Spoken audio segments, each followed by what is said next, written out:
ব্যবসার জন্য বহু জায়গায় আমি গিয়েছি, যত জায়গায় আমি গেলাম আমার নাতি মুহাম্মদে আরবি সাল্লাল্লাহু আলাইহি সাল্লামের মতো সুন্দর চেহারাওয়ালা বাচ্চা আমি জিন্দেগিতে কোনোদিন দেখি না।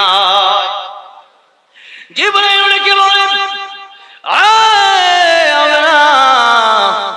ও আল্লাহর নবী দাদা আব্দুল মুত্তালিব, শুধু এই কথা বললেই হবে না, আমি জিবরাইল तमाम পৃথিবী সফর করেছি। আমি জিবরাইল तमाम পৃথিবী যে সফর করলাম, तमाम পৃথিবীতে আমি জিবরাইল কোনদিন এই নবীর মতো সুন্দর সন্তান আর দেখি নাই। আল্লাহ রাব্বুল আলামিন বলেন, পৃথিবীর মানুষ এত সুন্দর করে আমার বন্ধু আমার হাবিবকে আমি আল্লাহ বানাইলাম। तमाम পৃথিবীর সবার সৌন্দর্য যদি একসাথে করা হয়, বিশ্ব নবীর সাথে কোনো তুলনা হবে না।